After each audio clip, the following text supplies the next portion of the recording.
अस्सलाम वालेकुम। आपने चोबे की या मेवे की पूरियाँ तो बहुत खाई होंगी, लेकिन इस तरीके से अगर आप चोबे की मेवे की पूरियाँ बनाएंगे तो खाने वाले इन पूरियों के फ़ैन हो जाएंगे। तो चलिए शुरू करते हैं इसे बनाना।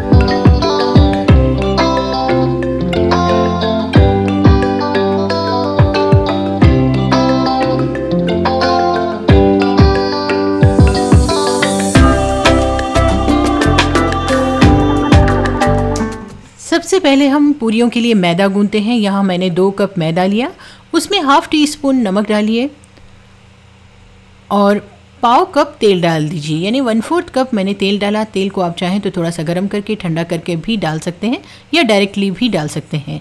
सभी चीज़ों को आप अच्छी तरह से मिक्स कीजिए और उसके बाद इसमें पानी डालिए और फिर 1/4 कप यानी पाव कप दूध डाल दीजिए।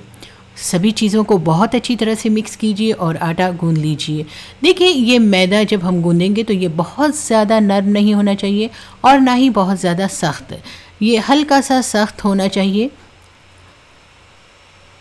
अब इसके बाद हम इसे ढक देंगे और ढक कर हम इसे आधा घंटा रख देंगे। देखिए, यहाँ पर एक बड़ा सा नारियल है, इसके देखिए इसके 2 टुकड़े हैं और इसका हमें छिलका उतार लेना है। तो मैंने इसे इस तरह से कट किया है। ये सूखे नारियल को कट कीजिए और ऊपर से इस तरह से इसका छिलका निकाल लीजिए। इस तरह से छिलका आसानी से निकल जाता है। देखा आपने, टुकड़े करने के बाद हम इसका छिलका निकाल रहे हैं। मैंने सभी नारियल का छिलका उतार लिया है। आप चाहें तो इस तरह से भी छिलका उतार सकते हैं। एक ग्रेटर पर इस तरह से नारियल का ऊपरी हिस्सा हल्के हल्के से घिसिए और फिर इसका छिलका उतार लीजिए। हमें बस इसे हल्के हल्के से ग्रेट करना है तो इसका छिलका उतर जाएगा।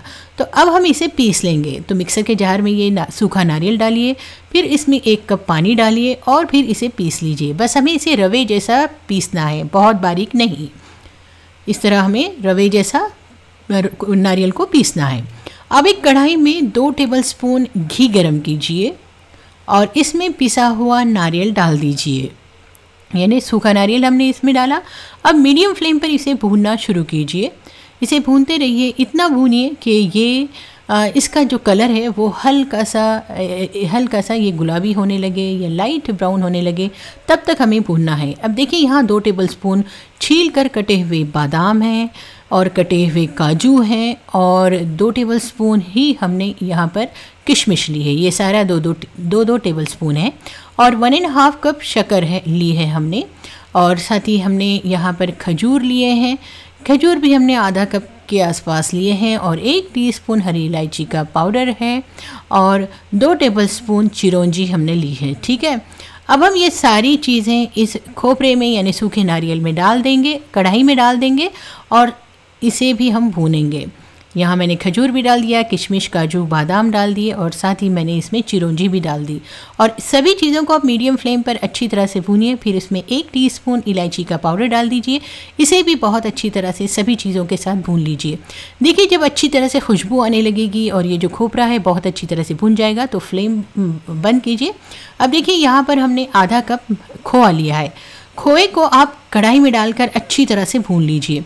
खोए को भी हमें लाल होने तक भूनना है, यानी बिल्कुल खोआ जो है बिल्कुल लाल हो जाना है, तब तक हमें भूनना है। देखिए, बस इस तरह से। फिर उसके बाद खोआ आप इस मिक्सचर में डालिए और खोए को भी भूनना शुरू कीजिए। खोए को भी हमने डालकर मीडियम फ्लेम पर मिक्स कर लेना है और थोड़ा सा भूनकर फ्लेम को बंद करना है और उसके बाद इसे प्लेट में निकाल कर इस मेवे को ठंडा कर लेना है। मेवे को आप ठंडा कीजिए, उसके बाद आप इसे गिनिए। गिनने के बाद जितना भी मेवा होगा उसकी हाफ आपको शक्कर डालनी होगी। देखिए, मैं इसे गिन रही हूँ तो ये टोटल हुआ है 3.5 कप, तो मैं डालूँगी इसमें 1.5 कप शक्कर। 1.5 कप के आसपास हम इसमें शक्कर डालेंगे या फिर 1.5 कप से थोड़ी सी ज़्यादा हम इसमें शक्कर डालेंगे और इसे अच्छी तरह से मिक्स कर लेंगे। अब ये हमारा मेवा बिल्कुल तैयार है, बहुत ज़्यादा मज़ेदार है। आप इस मेवे का मज़ा भूल नहीं पाएंगे। अब देखिए, हमारे पास ये आटा अब बिल्कुल तैयार है। देखिए ये कैसे है, आपने देखा न नरम है और ना ही बहुत ज़्यादा सख्त। अब हम इस आटे के 8 हिस्से कर लेंगे। देखिए, आटे के इस तरह से 8 हिस्से कीजिए और 8 हिस्से करने के बाद इन सभी हिस्सों को हम सेपरेटली बेल लेंगे। बड़ी सी पतली पतली रोटियां हम इसकी बना लेंगे। देखिए, इस तरह से हमने बड़ी सी पतली पतली 8 रोटियां बना लेनी हैं। अब हम हर रोटी के ऊपर इस तरह से ब्रश की मदद से तेल लगा लेंगे। ठीक है, हमने इस तरह से इस पर तेल लगा लेना है। फिर ऊपर से हमने दूसरी रोटी रखनी है, फिर से हमने इस पर तेल लगाना है। देखिए थोड़ी सी मेहनत होगी, लेकिन आपकी जो पूरियां हैं ये इतनी शानदार बनेंगी कि आप इसे खाते रह जाएंगे। अब इसके बाद हमने क्या करना है, फिर से तेल लगाना है, रोटी रखना है। इस तरह से 8 रोटियां रख दीजिए। ठीक है, 8 रोटियां भी हमें इस पर रख देनी है, एक पर एक, बस ऑयल लगाकर। ठीक है, अब हम इसे थोड़ा सा बेल कर बड़ा कर लेंगे। ठीक है, इसे थोड़ा सा बेलिए और इन सभी रोटियों को बेल कर थोड़ा सा बड़ा कर लीजिए। अब ये एक बड़ी सी रोटी हो गई है। अब इस पर फिर से आप ऑयल लगा लीजिए।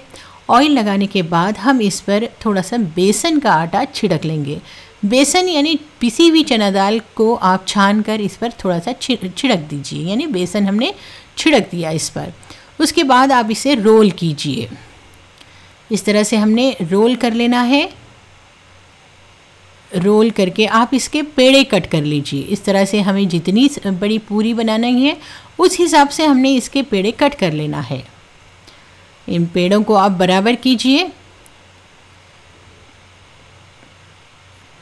और अब जो खुला हिस्सा है उसे आप इस तरह से ऊपर फोल्ड कर लीजिए, ताकि बेलते वक्त या तलते वक्त ये खुले नहीं। देखिए इस तरह से हमें फिक्स कर लेना है ऊपर से। ठीक है, देखा आपने। अब हम इसे बेल लेंगे। इसे आप अच्छी तरह से बेल लीजिए। इस तरह से हमें पूरी बनाने के लिए बेल लेना है।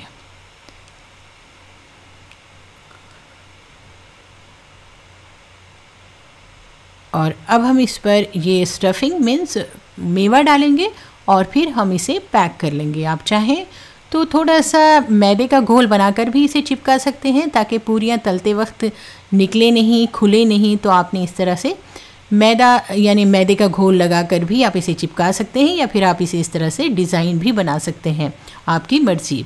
ठीक है, अब देखिए मैं यहाँ 2 पेड़ों को एक पर एक रख कर एक पेड़ा बना रही हूँ। इससे क्या होगा कि पूरियों में ज़्यादा लेयर्स आएंगी, पूरियाँ ज़्यादा परतदार बनेंगी। तो हमने क्या करना है, 2 पेड़ों को एक पर एक रख कर बेल लेना है। मैंने इन्हें बेल लिया। बेल कर मैं इसमें ये मेवा भर रही हूँ। मेवा भरने के बाद मैं इसे पैक कर लूँगी। 2 पेड़े रखने की वजह से पूरियों में बहुत ज़्यादा परतें आएंगी और बहुत ही ज़्यादा खुशखुशी और परतदार पूरियाँ बनेंगी। ठीक है, और हाँ याद रखिए बेलते वक्त इन पूरियों की जो रोटी होती है उसे हल्का सा मोटा रखिए, ताकि इसमें परतें खुलें। ठीक है, तो हमने देखिए सारी पूरियों को पैक कर लिया है। अब इसे किसी भी प्लेट पर आप थोड़ा सा ऑयल लगाएं और उसके बाद इस तरह से इन्हें जमा दें, ताकि ये नीचे चिपके नहीं। ठीक है, अब तेल गरम कीजिए और तेल गरम करने के बाद आप इसमें पूरियां डालकर तलना शुरू कीजिए। याद रखिए बहुत ज़्यादा तेज़ आंच पर ना तलिए, इसे मीडियम फ्लेम पर तलिए, ताकि पूरियां अंदर तक अच्छी तरह से पकें और इनमें लेयर्स आएँ। ठीक है, तो पूरियां बहुत ज़्यादा फास्ट या हाई फ्लेम पर जल्दी जल्दी ना तलें। हाँ ठीक है, अब इन्हें तलिए और तलकर आप इसे निकाल लीजिए। अच्छी तरह से निकाल कर किसी पेपर पर डालिए, और ताकि जो एक्सेस ऑयल है वो निकल जाए।